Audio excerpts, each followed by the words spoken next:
Welcome to Suffrage Outside, the 19th Amendment at 100 at the President Woodrow Wilson House in Washington, D.C., a site of the National Trust for Historic Preservation.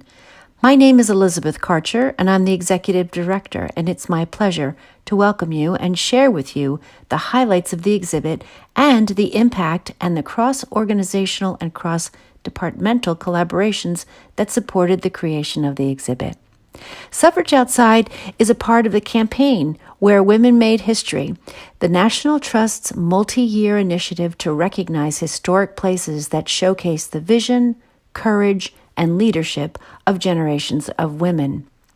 The story of this exhibit started the first week of March when the curator for the Woodrow Wilson House resigned. Her last day was March 13th, the day that we closed the site for COVID, and any hopes for a new curator were dashed. I got busy thinking of ways to bring the museum outside, to create something on the street in this Kalorama neighborhood. I started by planting a small victory garden in front of the Wilson House, right on S Street. With the help of Carrie Villar, Elon Cook, Susan Burning, and the support from the African American Cultural Heritage Action Fund, I created and curated the exhibition Victory Gardens and the Fascinating History of Columbia with attention to Black and African American as well as Native American stories. In researching the history of Victory Gardens, I noticed one image being used over and over again to sow the seeds of victory. That is the image of Columbia, a goddess-like image, the personification of America. You can identify Columbia by her red cap of freedom worn by enslaved people after they had been freed. Fast forward to May, and we were asked how we planned to put on an exhibit on suffrage. Speaking with many suffrage centennial curators, I was quite afraid. Their exhibits were 4, 5, as long as 10 years in the making. I was told not to worry and not to compare the Wilson House to larger museums and institutions. Just come up with a good idea for an exhibit.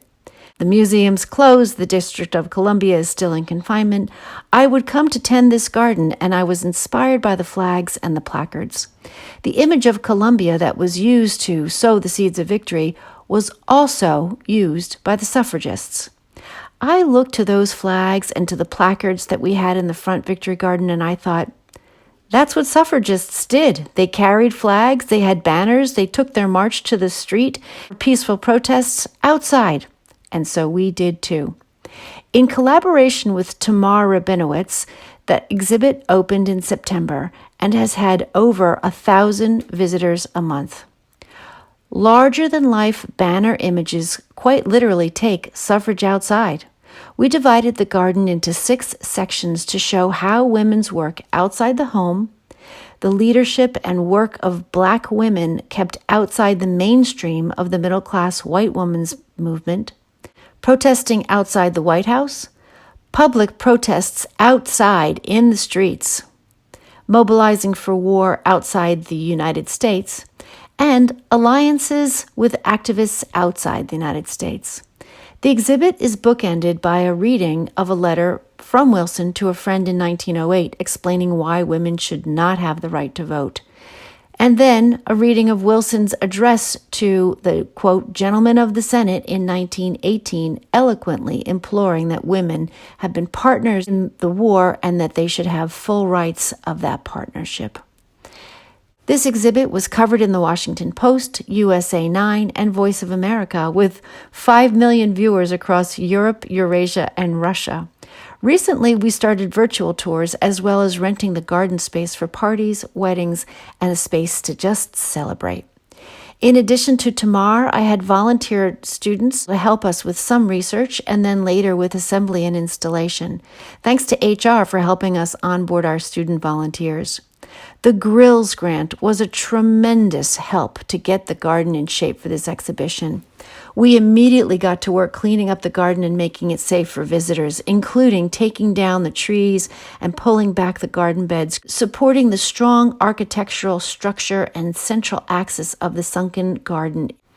All along, I have relied on Brenda Jones to help me shape my message for the Wilson House and Wilson's legacy, and she continues to be a source of support and inspiration. Finally, we reached out to the communications office for their assistance in communicating this exhibit during an election year to our friends on Capitol Hill. I am now looking to collaborate to have this exhibit tour. It's a great message. Celebrate women. As they waved banners outside the Wilson White House to demand action on suffrage, we hoist banners today to honor their courage and enormous legacy.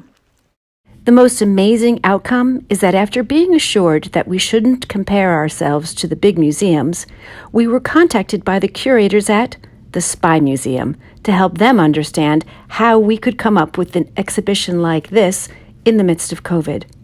And my answer? Never underestimate the power of determined women.